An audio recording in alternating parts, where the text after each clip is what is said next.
Hi, everyone. Helping Parents Heal assists bereaved parents in very significant ways. It provides personal and specialized support, tips, and tools for finding hope for those parents whose children have passed. It offers much needed peer support, which aids in the healing process, going a step beyond other groups because it supports the open discussion of spiritual experiences and evidence for the afterlife in a non dogmatic way. Everyone is welcome, regardless of religious or non religious background, allowing for open dialogues for those who wish to share their personal afterlife communications. I'm truly both delighted and honored to have been asked to interview some of the enlightened presenters who are at this conference. These insights provide uplifting interviews comprising a special new series on Grief and Rebirth podcast that will illumine the wondrous healing work of helping parents heal. The organization's sole mission is to help other parents who have also lost their precious children, ensuring them that they need not walk alone through their profound grief. Thank you. Welcome to Grief and Rebirth podcast. I'm so honored today to have William Peters, who has a Master of Education and he's also has a Master of Family Therapy. He is the founder of the Shared Crossing Project, whose mission is to positively transform relationships to death and dying through education and raising awareness about shared crossings and their healing benefits. As the director of the Shared Crossing Research Initiative, William and his team collect and study extraordinary end-of-life experiences called shared crossings. A global leader in shared death studies and end-of-life phenomenon, he has developed methods to facilitate the shared death experience and to assist experiencers in meaningfully integrating their experiences. He is a psychotherapist at the Family Therapy Institute of Santa Barbara. He specializes in end-of-life counseling as a means towards psycho-spiritual evolution, and he has served as a hospice worker with Zen Hospice Project in San Francisco. William's work is informed by his 2 near-death experiences and a variety of shared crossings, which I'm so eager to hear about today. His best-selling book is titled At Heaven's Door: What Shared Journeys the Afterlife Teach About Dying Well and Living Better. I'm looking forward to talking with William about what is a shared death experience and how it lessens the pain of grief, how shared death experiences can help us to die well and live better, and so much more for what is surely going to be an enlightening and very uplifting interview. William, a heartfelt welcome to Grief and Rebirth podcast. Thank you, Irene. It's such really a good pleasure to to have you. Thank you. So let's start. Let's talk about your 2 near-death experiences. When did they happen? How old were you? What did you learn? How did they change your life? Go, man. Yeah, so my first NDE, near-death experience, occurred when I was 17 years old. I was living a kind of normal suburban life and went up skiing in between Christmas and New Year's, and was with some friends, took what thought to be a relatively routine fall. I mean, I was going pretty quick, but my bindings did not release when I hit the snow, when I hit the slope, and my back took the brunt of the fall, and I fractured my spine severely. My gosh. And my experience in that moment was everything went dark right away. And it was like, I don't know if you remember the old MASH TV shows when they would get bombed and the lights would go, zzz, the energy would kind of go out of the operating theater. Yeah. That's how I look. That's the example that's analogous here, is that like everything went out, the lights, the energy, everything to leave my body, but yet I still have this observing self. So I was watching everything go dark, and I'm just like, now what? No pain, Completely. Of course, because you'd left your body. Exactly. The next thing I remember in terms of, phenomena worth talking about was I'm looking down at my body and I'm seeing my body on the ski slope and I'm moving away quickly and I'm accelerating, but I'm enthralled by what I'm seeing. I'm seeing, beautiful Lake Tahoe because it was at Squaw Valley International Ski Center. And then I see the San Francisco Bay Area, and then I see the Colorado Rockies, and then continental North America, and then I have You got a tour. I got a tour. Yeah, I'm looking now. I have a satellite view of planet Earth. All the time this is going on, I am just kind of comfortable like I've been here before. No big deal. Then I see the life review spinning in my all the events of my life in the first 17 years, just clicking in front of me. But it was more than just a movie. It showed me how my actions impacted other people. Oh. It was a lesson in karma, cause and effect. And little things like when I was 6 or 7 years old and I'd, been mean to somebody, maybe, I remember we used to drive around on big wheels and I crashed into one of my neighbors in his big wheel and then he hurt himself and he ran in and he told his mother how Billy had been mean to him and he was all upset and then she got all upset and then she got upset with the husband and the husband kicked the dog. The whole thing, looking at how the karma... You see the consequences of what you do. You actually see the ripple effect of when you're not nice. That's right. That was the lesson right there. So here I am having this life review and I'm still moving rapidly away from planet Earth and now into this wide tube, kind of a ribbed white tube tunnel, if you will. But as I'm seeing through this tube is a beautiful solar system, a hyper-alive galaxy with stars and planets kind of moving somewhat close. And I'm just totally enjoying this. Like mesmerized. Mesmerized, captivated. Then I see in the distance the light, like just a little bit of a light in the distance. And I realize, bam, I'm dying.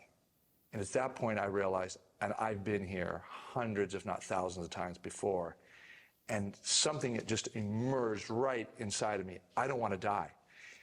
And I didn't want to die because I did not complete what I came to this incarnation to do. Did you know at that moment what you came to do? I had no idea. You knew you didn't complete something. That's exactly right. I knew that I had not completed what I incarnated to do, but I had no idea what I was supposed to do here.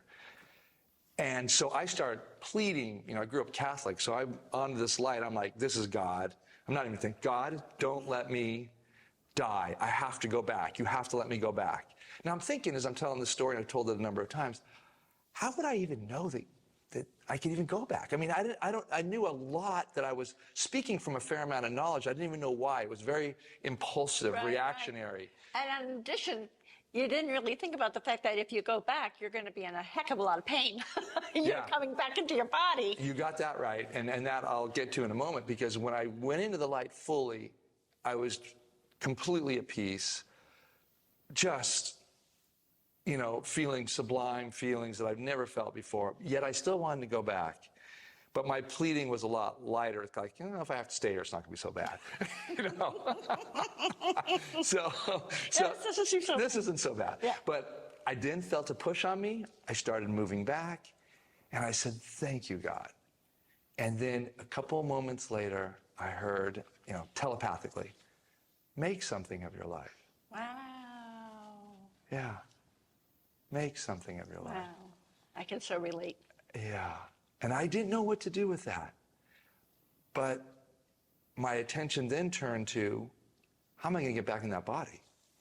And then I realized, oh, wait a minute, there's a pull here. There's a electrical kind of current I'm riding here, and it had like a hum, a buzz to it.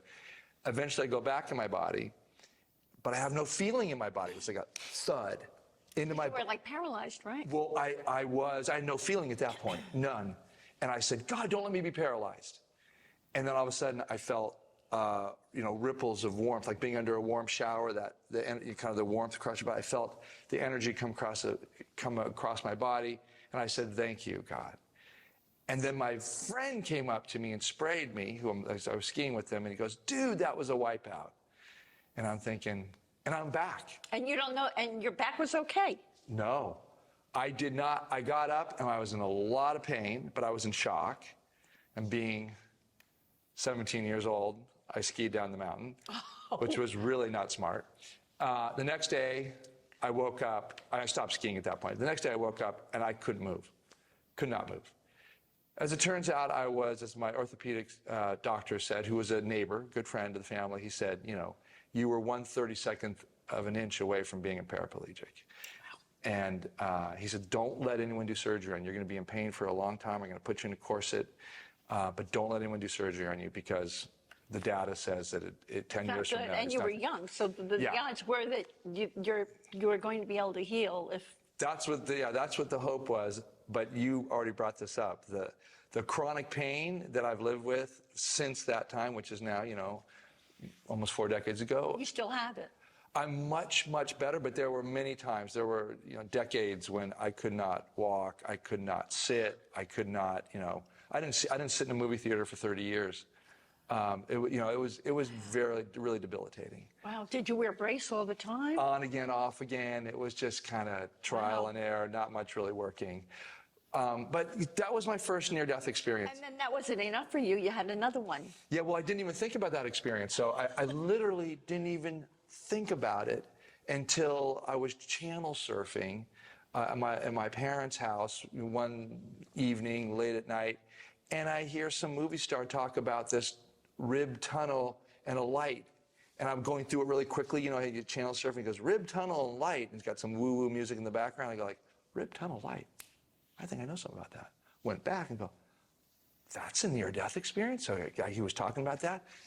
And I'm like, wow, that's what I had. And that was 10 years after the accident. So then you're 27. Yeah, probably 24 to 27, that area somewhere. Yeah. I don't really remember exactly when. But even at that point, I didn't do much with it. I mean, none of my friends were talking about near-death experiences. So, but I had a second one. You're right. What was that about? That was... And how old were you with that one? That was 1992, so I'd be 30 years old, yeah. So I was 30 years old, and I contracted what they call idiopathic thrombocytopenia. It's a very... You get fancy. Yeah, that's a big word. I know it well because I had to look it up many times.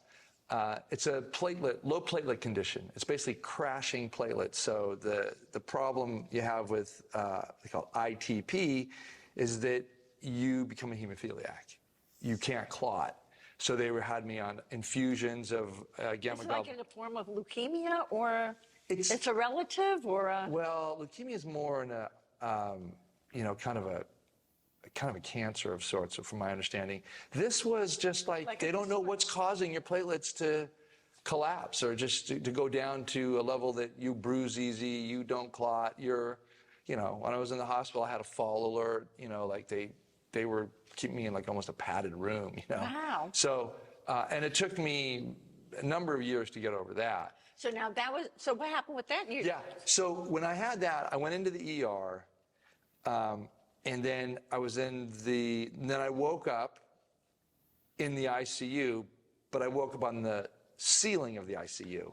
So I'm looking down at the nurses. Getting another tour. Yeah. Keep in mind, I stayed very much in the human realm on this one. So, and I'm listening to the nurses talk, and I'm once again totally comfortable. I am an observing consciousness without any identity to self. Like, I didn't even know I was in the hospital.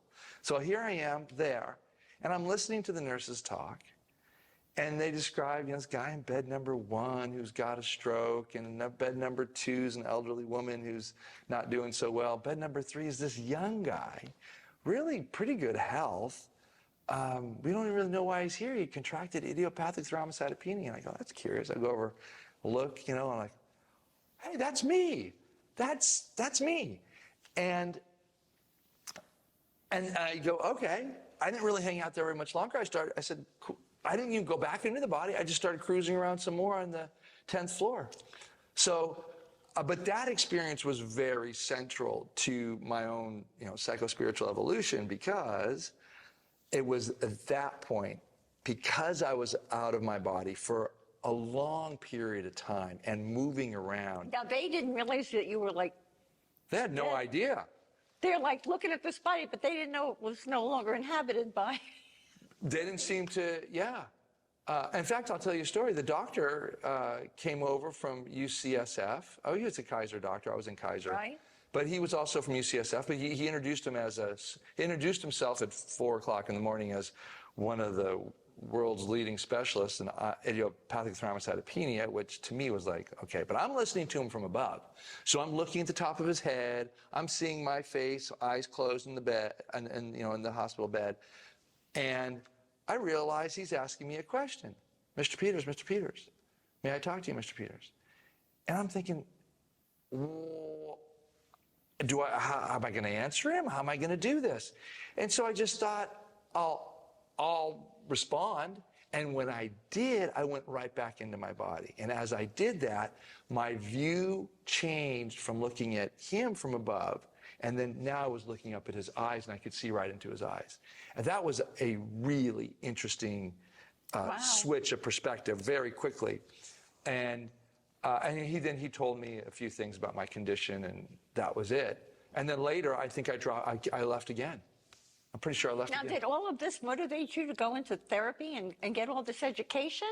Like, because before I get to ask you what put you on the path to the shared crossings, you had this whole other experience. So, well, there was an experience in between my first NDE and my second NDE, and this is how you get, these experiences, as you know, move you in ways that are unconscious. Mm-hmm. So I was in a great deal of pain, and I just was no longer relating to the culture of my youth. I was struggling with my identity. I don't know who I was. I used to be an athlete. Now I could barely walk. The friends that I used to hang out with, which are able-bodied, healthy people, I kind of hung out, but I was kind of an imposter. And I just had this inner reflection going on about who am I really? What's a meaningful life now? I can't do the things the rest of the people do. I can't even sit and have a corporate job. I mean, there's no way. And so I decided that I had an experience actually in Yugoslavia, which was Yugoslavia at the time, now it's Bosnia. In Europe, I was traveling, and I went behind the Iron Curtain, and I remember waking up over an overnight bus ride from Greece, heading up to Dubrovnik, and seeing Muslim women with the burqas on, only their eyes. First thing I woke up in the morning, very, very poor part of Bosnia. I don't even know really where it was. But I could see these women begging for food. We were a bus coming in. The presumption, I think, was that we had money because we were on this bus. And I had just woken up, and I was just like, to wake up and just go, pull the sash on the blinds. And something just pierced my heart in that moment. Here are people who are really owning their vulnerability. Here are people who are expressing need help. And that struck me very deeply because I had a similar need, desire for help, vulnerability, scared, helpless in a certain way. you related to them. I related to them. And in that moment, I said, I need to be with people like this. I need people like this. I need to learn from them. It also was going to take your focus off of yourself. Well, and you're right about that. Right? Yeah. I mean, that's something very healing about that, too. Yes, when you help other people. Yeah. So I signed up to work for the Jesuit International Volunteer Corps. I grew up Catholic. They gave me a job in the Jesuit missions. It was just social work, working with refugees. I was working in Peru, and there's a civil war going on. And so I have all this exposure to indigenous culture, for one. We were working with the Aymara Indian people who had been removed from their land. And I was having a really beautiful experience. I was still in pain. But, as you said, when you're helping others, my pain got less. Their pain, they're dealing with starvation and disease and famine and dislocation and all sorts of things. It makes it almost look like what you're doing is easy. Yeah. I was in a great deal of pain, but they were in pain too, and it was like, hey, I can relate to this. Right. I could relate to that better than I could relate to my, my yuppie colleagues that I went to college with, which is great. They had a path that it was working for them, but I couldn't relate to that anymore. It wasn't feasible for me. So I had that experience. I also came back to San Francisco, went back when I returned from Peru. I was in San Francisco and I took a job as a social worker because I was hired because I was fluent in Spanish. I wanted to work more, kind of continue working with, the disenfranchised of our world. And I was able to get this job. I was studying systematic theology and philosophy at UC Berkeley because I was trying to figure out what you were going to do. Well, yeah, what I was going to do and to make sense of this experience. I was working with the Catholic Church and making sense of all of this theologically, philosophically, because it was a profound experience to be living in Peru during that time. And I was also in Guatemala as well. Wow. So long story short, I go to get a job in doing social work. I'm fluent in Spanish, which is why they hired me, because there's all these immigrants coming over from the Mexican border. But what happens is the AIDS epidemic breaks out in San Francisco. And I find myself now at the bedside of many, primarily, gay men dying of AIDS. And here I am once again, just like, wow, what suffering. What pain, what trauma that the caregivers are getting, because in those days, dying of AIDS with, Kaposi sarcoma, these are ugly deaths. And here I am there bringing food and support, and I just felt blessed to be there because there was something very beautiful happening about this, about the way the community was coming together around, the community. A lot of the men were helping each other, and they all knew they had numbers. It was just a matter of time for almost everyone there. So I was very moved by that work and the courage that was exhibited every day. And it was there also that I heard about the first shared crossings. So let's segue right Yes. to that. So tell us about that. Yeah. And that started you on this whole journey, right? Absolutely. Okay. It was there that I would work with the community, the members of this community that was helping the men primarily live out the last days of their life. They would come to the St. Anthony's Foundation where I was working for food. We had a really good food pantry and also for counseling services and mental health support. And I developed relationships, support for these various communities. And one person, Brad, would come in regularly. And he one time showed up early in the morning just as I was starting my shift.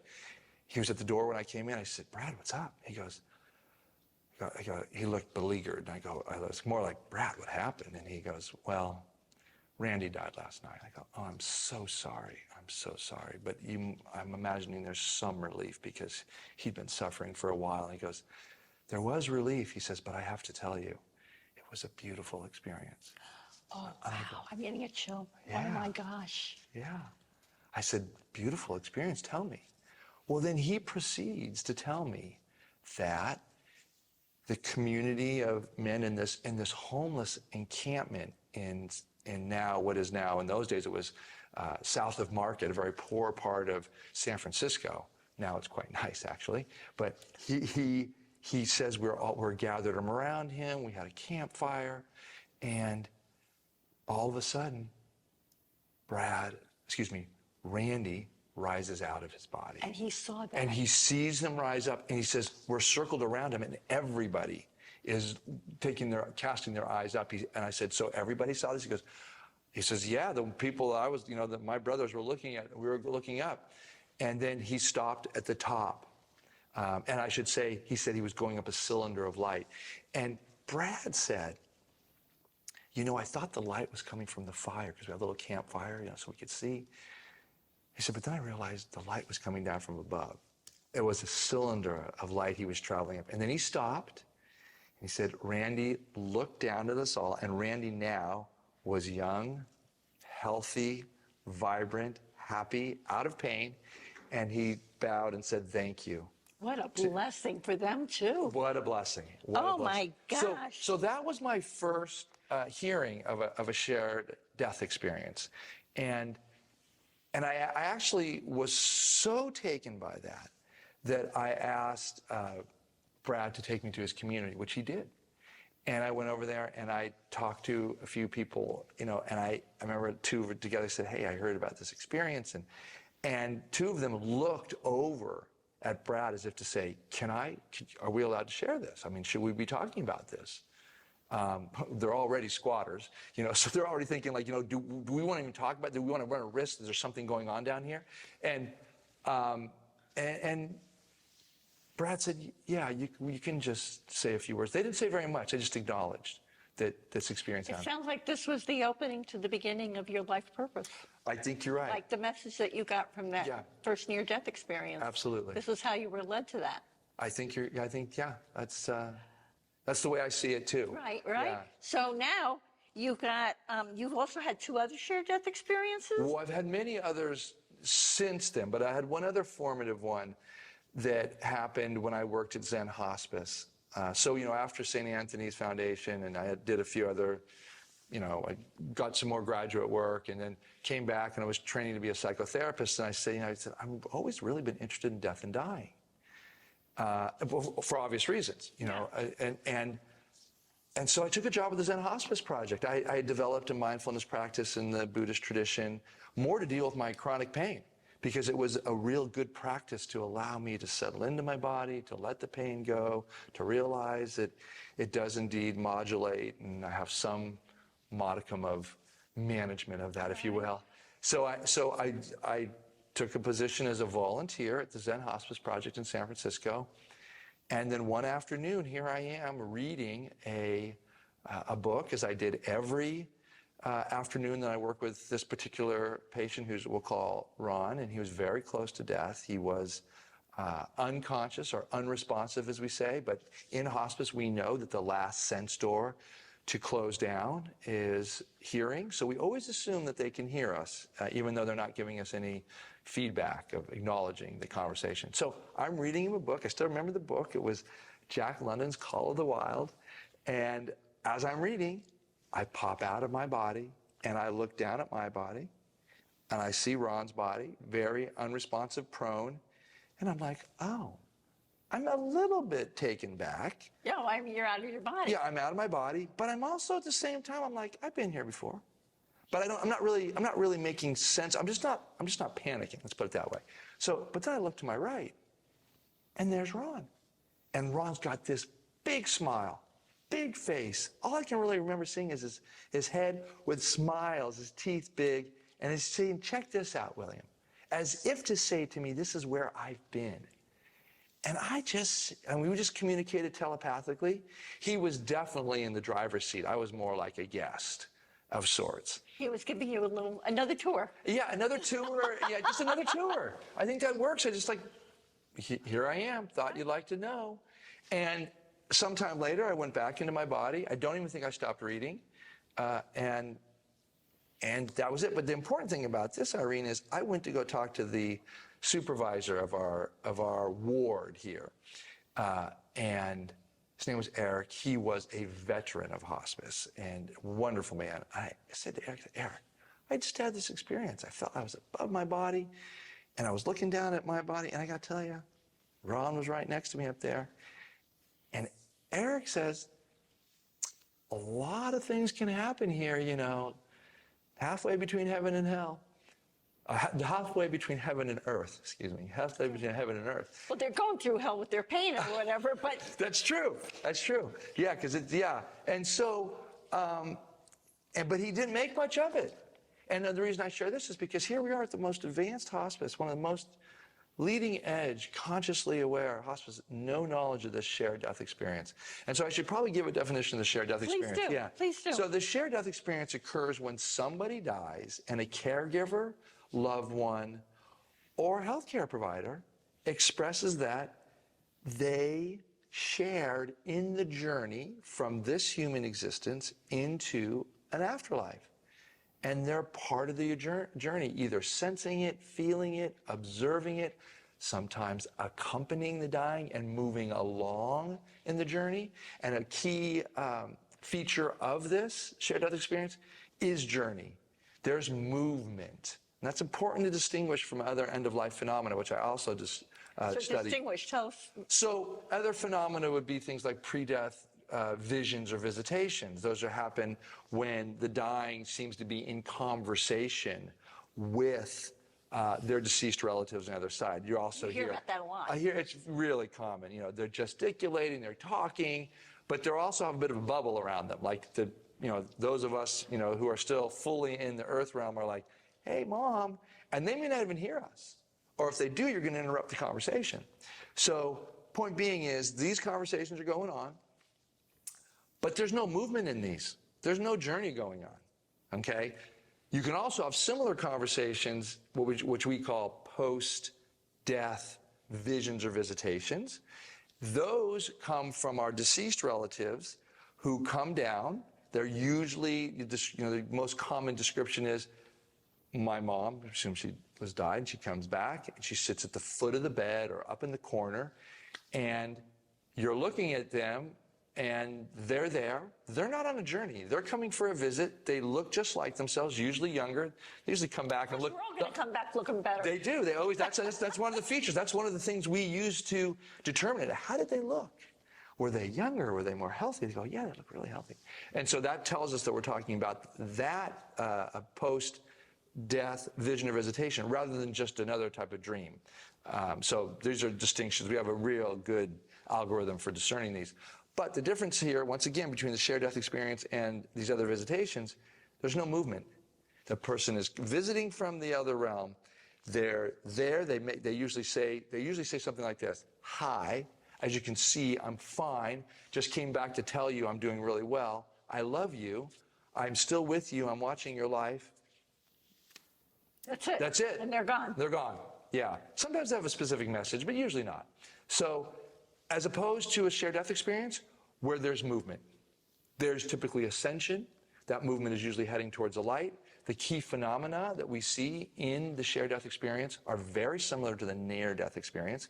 So you have phenomena like seeing deceased loved ones. The most common feature we have is that the dying, or I should say the experiencer, the shared death experiencer, sees the dying. Sees the dying. That's something you can't have in a near-death experience, right? Because you are the one. You're the witness. Yeah, in this one, you're the witness. In this one, you're the witness, not the actual experiencer. Mm-hmm. Yeah, you're a shared death experience, not a near-death experience. The dying is going through the same experience that the near-death experiencer has initially, but the difference is the near-death experiencer comes back, and the dying transitions fully, and the shared death experiencer gets a glimpse and observes this landscape, the phenomena. So what you see is, you can also observe a life review. Oh, how cool. Yeah, you can see the life review of the dying. You can have a life review of your life with the dying. Oh my. In some cases, you even get your own life review. Really interesting. But there's a movement through a tunnel often. You're in a heavenly realm, a beautiful galaxy, so very much like the heavenly realms in the near-death experience. The light is often there as well, well into the distance. The light is, 3 out of 4 cases in near-death experience, the light is the dominant feature. In the shared-death experience, it's there often, but it's not, it's not as luminous in a certain way because the experiencer doesn't get as close to it. You're going to come back. Well, yeah, exactly. You don't go as far into the vortex, if you will, the death vortex. But you see elevated beings, angels, spirit guides. There's one feature I'm going to share really quick because it's fascinating. There is this being that's there. It's an elevated being. Can be called an angel, can appear like an angel.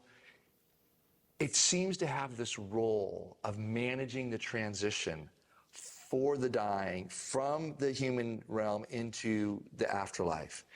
And I've called this role the conductor role. They seem to be conducting the energetic movement. There's a lot of things the conductor seems to be doing. And some of the traits of the conductor is there's an urgency. There's a purposefulness. There's also a sense of grandness, bigness, strength, and power. Sometimes this conductor looks like an angel. Sometimes there's more than one. Sometimes there's a big one and a small one. Sometimes it looks like this conductor is training other. Now, when you had the experience, it was with Randy, right? No, not Randy. The experience, Brad, I didn't have the experience. Brad shared an experience with me about Randy's death, but I didn't see it myself. Okay. When I was with Ron, I never left that earthly, I was at the ceiling of the human realm, if you will. I never left the ceiling of the But I would have more of these experiences later. I've had a number of my own now. So I do know what it's like to feel the conductor. So did you ever have another new life review when you had a shared death experience? I did. When my father died 2 years ago now, he'll be 2 years in September, he'd actually died. And I was hanging out with his body. I was spending time with his body, waiting for the morticians to come, which is something I always do. I always encourage people when I'm working with people in their lives to stay with the body. Stay with the body as long as you can. Because human death transition is not as defined by medical sciences. It's a titration. It's a gradual to and from. Into the human body, into the next realm. Back to the human body, into the spirit realm. So, and I know this, so I was hanging out with him, and I was talking to him, actually. And I actually was talking to him about some things that I was upset about with our relationship, because we didn't have the closest of relationships. He was a very business-oriented man, and I went on a spiritual path. And so he never really understood me, and so we had that limitation in our relationship. And I was talking to him about that. And as I'm talking to him, at one point, all of a sudden, I'm in another realm, and I'm watching a movie of our life together. All the scenes I could not even remember. Like, I don't have photos of them. My memory, this was not from memory. This was like, we had a family home in Lake Tahoe, and he was showing me different scenes. And Tahoe is kind of a key place in our life, because wherever you go during your life, during the school year, if you will, or the normal year, summertimes we always have family reunions up at Lake Tahoe. And so I could see these year after year after year. And I could see he was showing me, or someone was showing us, that there were indeed many good times. And so I was seeing the life review, seeing the challenges, the pain, the suffering of our relationship, but also the good times. So it was a real kind of invitation to see the wholeness of a relationship. Got the whole picture. Got the whole picture. And that was a life review, and it was really of my life, his life, and our life together. And as a therapist, that must have informed what you did a great deal. Well, that happened just 2 years ago. Okay. Yeah. So it was helpful for me to see the fullness of the life, because it was definitely there to pull me out of any overly waiting on negativity, essentially. Not seeing the fact that this was a full relationship, and there was something in it about teaching. There was something like, look how much you can learn from this. And you're right. I mean, because of my family upbringing, the challenges there, as well as the gifts, as a therapist, I call upon that. We all do. Absolutely. Yeah. So, would you say that the near-death experience helps the survivor, the person who witnesses it in some way with their grief and all? Thank you. Yeah, let me give you the, I should say, so the research institute that I direct, and I'm the principal investigator for Shared Crossing Research Initiative. I really want to learn more about that. Yeah, well, so the thing to know is that we've done the first rigorous academic studies. And so the first study we did was 167 cases with about 107 people. So what you get from that number right away is that a lot of experiencers have more than one experience, which is very interesting. There's a way in which I think these experiences groove you in a certain way to have more. It opens you up. It opens you up. It creates a receptivity and an ability to have more. So, but when we put this study together, the goal was to kind of validate the experience exists, because all the people that came to us had very little idea of a shared death experience.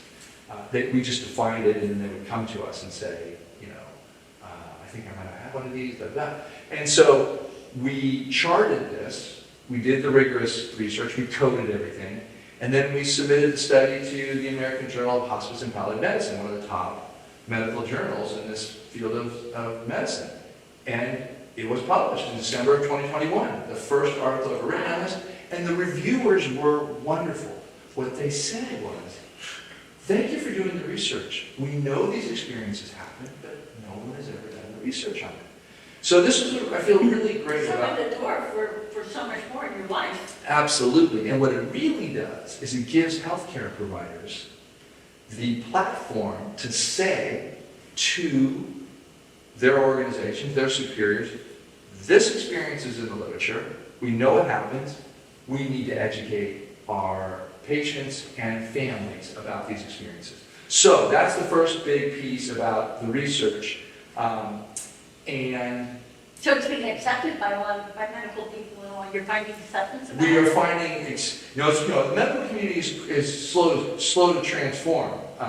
What we're finding is that the hospice workers and particular nurses who really know about these experiences are now bringing them in. It's going to be gradual, but it's a wonderful contribution, I think. And this one thing that I'm really proud of our organization is that we're able to do this. And now, you can't discount these experiences. Because one of the things we found in our research was about, I think it was close to 39% of our interviewees expressed that when they shared their experience, they felt discounted, dismissed, sometimes ridiculed, and many times in healthcare environments where they felt like they were told things like, well, you're under a lot of stress, this could be grief hallucinations, when in fact the appropriate response from medical staff and professionals should be, tell me more. That sounds like a very profound experience.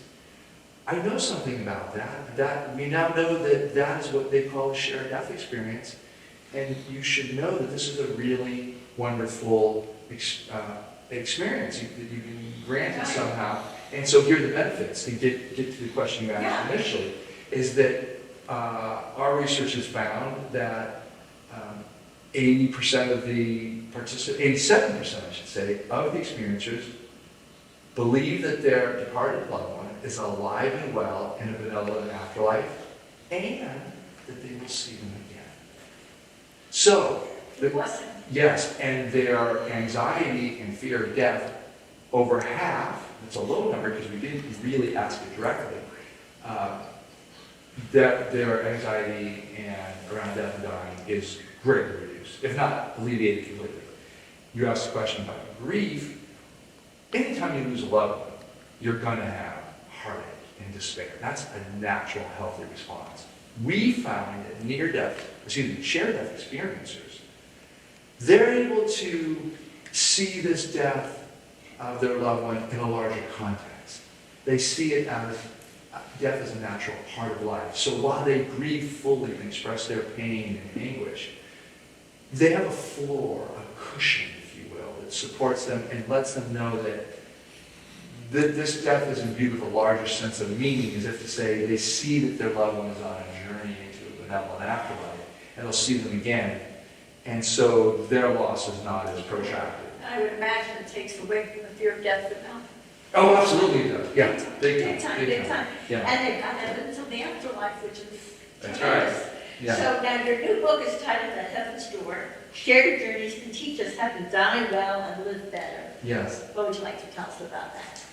Well, At Heaven's Door is the first research-based book for the general public ever. It's the first one, and it is comprised of 28 really breathtaking stories. We have over 150 plus stories to go for this book, and I chose 28. And they all kind of walk the reader gradually through a progressive understanding of the primary patterns, features, and nuances of the shared death experience. And also, I love that I really wanted to highlight how these experiences bring about personal transformation, primarily spiritual transformation. Talk to us about that. Well, when you see that your loved one is alive and well in another dimension, and it's good, and it's quite frankly better than here, then that changes everything. It recasts the way you see a human life. So many of us see a human life as the end all. Most of us at the end of life, if we get a choice to stay or go, we're going to try and stay. We'll take all these, you know. Well, the drama, that's very interesting. We get very, very involved in our drama. We do, and we want to stay here. We want to play out the last acts and be as present as we can. The issue is that what you see with the people who have the shared death experiences, they become more at peace. Whether I'm here or somewhere else, I'm still here. And there's a real expansiveness to their way of seeing themselves. They're not confined by their human life. Their life becomes imbued with a great deal more meaning. Many of our experiencers become, spiritual seekers of sort. They get into meditation. 67% of our experiencers have now mindfulness practices of some kind, whether that's prayer or meditation or yoga or walking in nature, some sort of contemplative, reflective activity that brings meaning, depth, and introspection to their life, that gives them a way of feeling more into the totality of their being, not just a material. I think they have a higher perspective. They do. I would certainly say that. I'm one of these people. So yeah, you are too. I am also. So yeah, it changes your whole perspective on everything that goes on. Exactly. Yeah. And it's so hard to believe, Irene, that these experiences happen. And yet I think it's really important to know that our research tells us that everybody has, that anyone can have them. All walks of life. Even atheists, agnostics have them. They are typically transformed by them. I would hope so. Yeah. That's cool. Yeah. They definitely go through it. It doesn't happen right away. But as they ponder the experience, they're more... They have to process it. Yeah, they have to process it. It can take a while. But most people are very grateful for the experience. Yeah, it's wonderful. Would you tell us anything else? Would you like to tell us anything else about the Shared Crossing Project and the research initiation? You talked a little bit about that. Yeah. Anything else you want us to know? So we continue to do the research. We are a nonprofit, and we actually, we depend on donations, and so, if people are moved, we always say, contact us. It's really important that we continue this research. We feel that, that this research is going to change healthcare. It's also going to empower the general public. In what way? Because, for example, Out Heaven's Door, this book is, thankfully, it's being very well received, and it's getting out to people who are, or mostly people who are at the end of life, quite frankly. Someone gets a diagnosis, and I've been told that they open it, they go, where am I going? Exactly, or like, the local, I was, actually, at a conference recently, and so, one of the hospice workers, she works in a hospice, she's not a paid worker, but she's at a hospice, and she goes, we're now giving her book out, Maggie Callahan's book, which is, Final Gifts. It's a great book that was, talks about nearing death awareness. Well, now we're giving out my book as well, because it talks about what actually happens when you begin this journey at death into an afterlife. And she said people are eating it up, and they're really appreciating it. It's taking the fear of death away. It's allowing for conversation. It's something almost to look forward to, instead of looking at it as a final, as a period, it's a comma. That's right. There's more happening. And in some ways, it can take the mystery out of it, or it creates a healthy curiosity about it. So it's creating dialogue and conversation about death and dying, which is something that typically does not happen in our culture. We wait way too long, and sometimes it's culture. Exactly, it's taboo, and so so when I say that it's going to create cultural transformation, what I talk about is that as the general public and get their hands on it and dialogue and share it with friends, it's going to be a bottom-up change. In other words, they're going to come into their hospices, to their doctors, and say, I want this experience. I've got terminal cancer, I'm dying, I want my family to come with me into the afterlife. I want to show them I'm alive and well. So can you program, so you're teaching people that they can actually program that? Yeah, so let me tell you about that. So you get to choose who that one, no, I don't want them to participate in that. This one, I want with me. How does that work? So we have a program called the Pathway Program, and it teaches methods for how to have a shared death experience. And as we found, actually not just a shared death experience, but other shared crossings. So people tend to have a lot of visitations from the departed relatives, and usually soon after they die. So, it's all anecdotal. We're doing the research on this right now to see the efficacy of our programs in this regard. but anecdotally, about 80 to 90% will report some sort of shared proximity experience. Either a shared death experience at the time of death, of course, or a post-death visitation, or significant synchronicities. Now, do you meet with these people and train them? Yeah, train them. What to expect, what to, Yep. how to encourage, promote this? Well, so the training takes place over 3 days. It's a pathway training. It starts on Friday evening and Saturday and Sunday all day. We do it online now, so people can take it from around the world, and we get people from around the world. I'll bet you do. Yeah, and it's really interesting who shows up on these calls, because now you get these cultural perspectives, which are just beautiful. But the first thing we do is, I'll do it in 3 steps. It's pretty clear. First thing is we validate that these experiences happen, and so we really lay a foundation that these experiences are real. They can happen. So the cognitive resistance is now declining because we have all the research. Then we take them through what I call death prep. How do you prepare yourself psycho-emotionally, psycho-spiritually for a conscious, connected, and loving end of life, no matter what returns? That is so wonderful. Yes, that's the goal. And we're not even talking about our shared death experience just yet. We're talking about walking into a relationship with your loved ones where you can talk honestly about what you want from your death, what you regret in your life. You go for forgiveness, compassion. You work out all your unfinished business, because we know, and I know from working with people, that if you have unfinished business, if you have regret and misgivings and with your friendly friends, that's going to keep you here. And it'll follow you. Well, it'll follow you too, but it's a hook that keeps you here. Whereas if you can say, essentially you work towards this, the ability to look at all the key people in your life, primary relationships, and say, thank you, I love you, goodbye, and I hope to see you again. If you can get to that point, then you leave your body with minimal resistance, naturally. If not, there's going to be a little bit more tension and angst and what have you. So we teach the method. We guide people through a series of guided visualizations. So you're teaching the people who are accompanying them, you're teaching them to calm down and to have more acceptance. That's right. Which encourages the person dying to let go. That's I correct. would think. That's exactly Got right. it? Yes, you get it. Now, some people would say, how can you learn all this in the workshop? You don't learn it all. You learn the practices, but you leave the workshop having worked out a lot of it, depending on who you are, but you have the tools. You get a little packet when you leave so that you can continue to do these practices.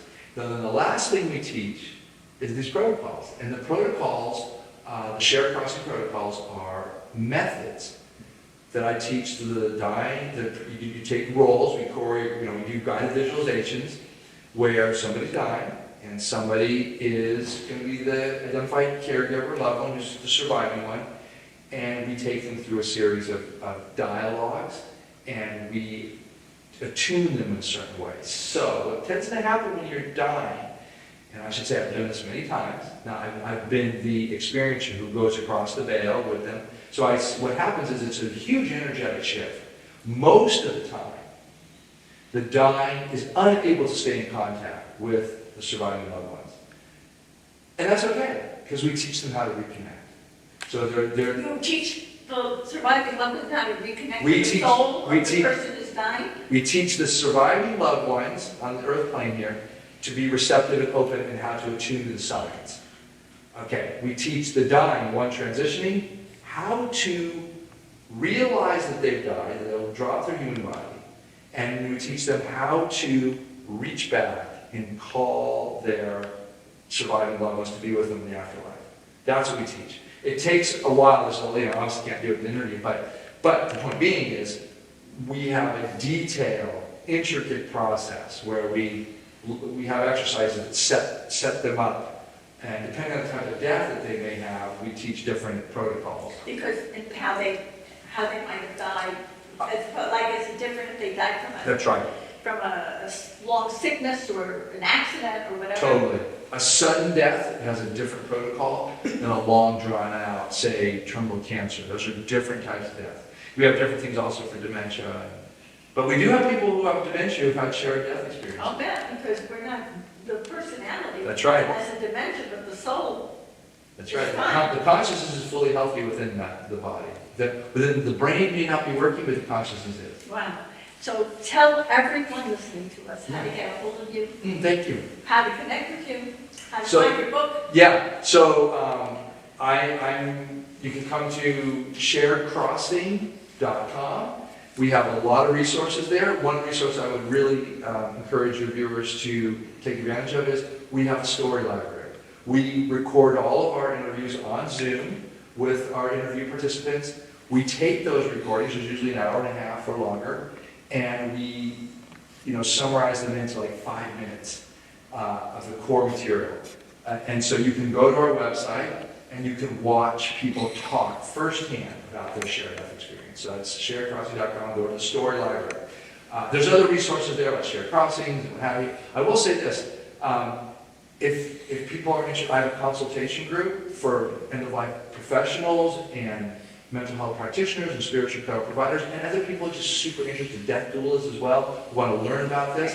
We talk about, I ask people to bring their case studies in, their client cases, and we, with confidentiality, I work with people about how to do skillful, healthy interventions, how to talk to family members, how to teach these methods, how to integrate these spiritual experiences into their lives. And so there's that little group too. So, but the pathway is the one that's the most popular online. And you just go to sharecrossing.com, go to education, and it's all right there. And please answer a question for me. Yes. I would like to know, what is this, talk to us about the psycho-spiritual evolution. Yeah. I hear so much about that. Yes. We are ascending, all this chaos, blah, blah, blah. Tell us. So, I apply psycho-spiritual evolution to my work as a psychotherapist. Somebody comes to me and they're dealing with a death. Okay, they may or may not have a spiritual experience. If they don't have a spiritual experience, we have existential questions that come up. And there's primary questions that come up for somebody who's lost a loved one is, where are they? If they're gone, then I now realize that I will die at some point. In fact, everything I know and love, I will either die from it or it will die from me. So who am I? And if this is just a human life, what's the meaning? This is all me. What's it all about? What's it all about? It is this process that brings about psycho-spiritual evolution, because psychology has to do with the development of a healthy self. A self that can handle adversity. A self that has resilience. A self that can be in a world with other human beings in the natural world and give and receive and do so in a meaningful way that brings meaning to them. Well, when you face a death, all of this seems to be challenged. So the psychological part is the development of self. The spiritual part of one's evolution has to do with the who am I questions. Becoming conscious. Becoming conscious, exactly. And then it's less of a self in a certain way. You become a consciousness that has observing capacities, but you're less egoic. You're less oriented towards me, mine, and I. So how do we together work as a human life that has to make money and provide for our family? You need a strong psychological self to do that. But how do we honor these other aspects of ourselves that realize that this whole part of myself is going to die at some point? I've got to build a base in my spiritual self and consciousness. So this is the dynamic we weigh. How do we balance the reality that in our psychological self, I'm everything. In my spiritual self, not so much. I'm just a part of this greater divine universe in which I'm part of it at best, but I'm certainly not all of it. It's not all about me. It's not all about me. So how do we deal with those? And so if you have a death experience, that brings it up. But also any kind of spiritual experience, any of these shared death experiences brings that up. You're a surviving loved one. Where's my loved one now? I had this experience. I saw this beautiful, cosmos. I had spirit beings come by and I was communicating with them. Never communicating. What does this all mean? Same psycho-spiritual questions. I have to live here and make a living. But on the other hand, it's a lot more than what's going on here. In other words, this human life is not as advertised. Right. So these are the type of spiritual questions that I help people with. That is fabulous. I would say you spent your life for it. Do you agree? I hope so. I don't know how much time or energy for something else. I want to really thank you because you're helping people with the mystery of death. You're helping people with transition. You're doing so much with helping parents heal, helping families. You're a light worker. There's so much appreciation for all that you do. Thank you, and thank you from my heart for this wonderful interview. It's going to help so many people and enlighten so many people. Thank you, Amy. Thank you for inviting me to be on your So my show. pleasure, my honor. Thank you.